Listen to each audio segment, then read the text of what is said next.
تم اپنی بیوی سے پہلی بار کیسے ملے؟ میں نے اپنے دوست سے پوچھا۔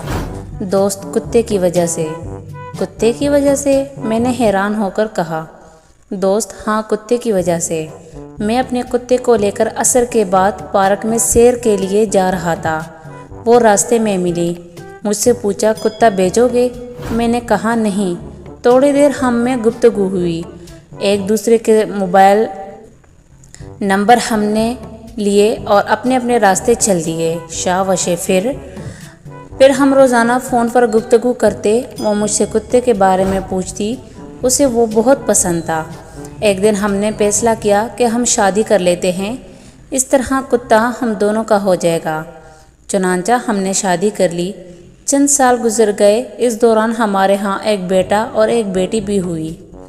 ارے واہ! پھر اچانک ایک دن کتا مر گیا۔ میں نے بیگم سے کہا کہ کتے کی وجہ سے تم نے مجھ سے شادی کی تھی، وہ مر چکا ہے، کیا مجھے چھوڑ دو گی؟ ہرگز نہیں، میں تو تصور بھی نہیں کر سکتی۔ بیوی نے انکار کر کے مجھے تسلی دی۔ کیوں؟ تم مرحوم کی آخری نشان ہو نا، بیگم نے جھٹ سے جواب دیا۔ ایک آدمی اپنی بیوی کی قبر پر رو رہا تھا اور قبر کو پنکھے سے ہوا دے رہا تھا۔ کسی نے کہا اتنی محبت؟ وہ بولا مرنے سے پہلے کہہ گئی تھی کہ میری قبر کی مٹی خشک ہونے سے پہلے شادی مت کرنا۔ پتہ نہیں کیڑا کنجر روز قبر تے پانی پا جاندا ہے۔